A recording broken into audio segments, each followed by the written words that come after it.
A cry for Kenya.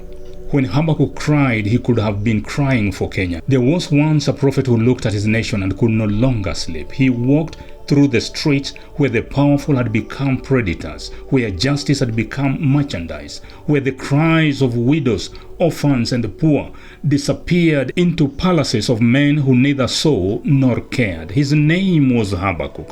One day he lifted his eyes towards heaven and cried, "How long, O Lord, must I call for help, but you do not listen, or cry out to you, violence, but you do not save?" Those words were spoken over 2,600 years ago, yet they echo across our generation with frightening familiarity. If Habakkuk were to walk through Kenya today, would his prayer be any different? Would he not see corruption wearing expensive suits while poverty walks barefoot? Would he not see public resources disappearing as hospitals lack medicine, schools struggle to educate children, and young people wander the streets with degrees in their hands, but no jobs to feed their families? Would he not ask why those entrusted to enforce the law are sometimes accused of violating it? Would he not ask why some citizens live in fear of criminals, fear of political violence, fear that truth itself has become dangerous? Would he not weep over families searching for missing loved ones, mothers mourning children lost to violence, and communities divided by politics rather than united by nationhood?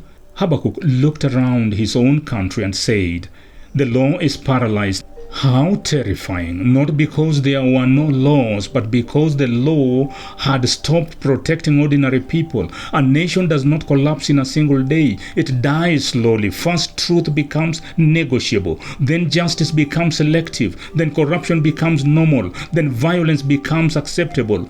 Then hatred becomes political currency. And finally, human life becomes cheap. History has shown us where that road can lead. Rwanda genocide did not begin with machetes. It began with words, with division, with tribal suspicion, with leaders who discovered that hatred could win elections, with the citizens who slowly accepted the unacceptable.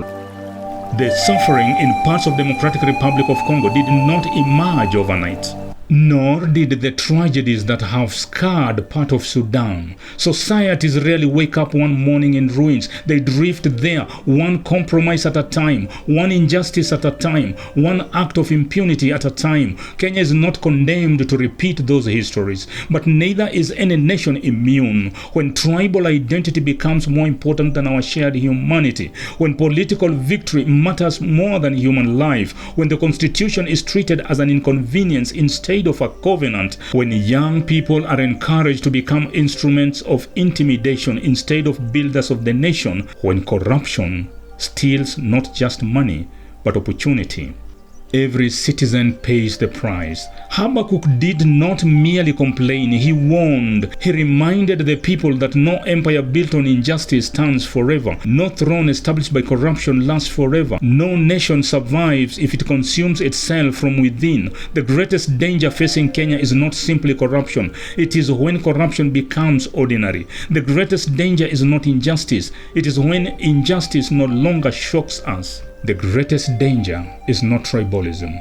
It is when we begin to believe that our neighbor's suffering matters less because they belong to another community. That is how nations lose their soul. Our constitution was written with sacrifice. It was meant to restrain power, protect the weak, and remind every leader that authority belongs ultimately to the people. When constitutional principles are ignored by anyone, regardless of office or political persuasion, the foundation of trust begins to crack. And when trust collapses, a nation becomes vulnerable to fear, anger, and division. Yet Habakkuk's story did not end in despair. After pouring out his grief, he chose hope, rooted in truth and righteousness. He declared, "Though the fig tree does not bud and there are no grapes on the vines, yet I will rejoice in the Lord." That hope was not passive. It was a call to live differently. Kenya does not need another tribe to defeat another tribe. Kenya needs citizens who refuse to hate, who refuse to sell their votes, who refuse to celebrate corruption because it benefits our side, it benefits our tribe, who refuse to remain silent when Kenya is denied justice, because injustice against one citizen weakens justice for all. This is not a message of despair, it is a warning. History teaches that nations can choose different paths. The same road that leads to ruin can be abandoned. The same hearts that learn hatred can learn compassion. The same leaders who divide can choose to unite. The future of Kenya will not be decided only in parliament, in courtrooms, or at political rallies. It will also be decided in homes, in churches, in mosques, in villages, and in schools, and in the hearts of ordinary Kenyans who choose truth over lies, peace over violence, integrity over corruption, and neighbor over tribe.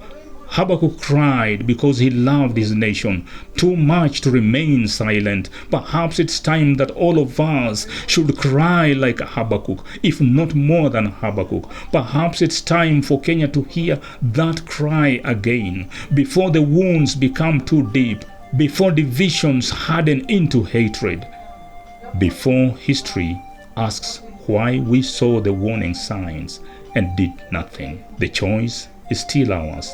May we choose justice. May we choose peace. May we choose one Kenya. Let us reflect on Article 1 of the Constitution. All sovereign power belongs to the people of Kenya and shall be exercised only in accordance with this Constitution.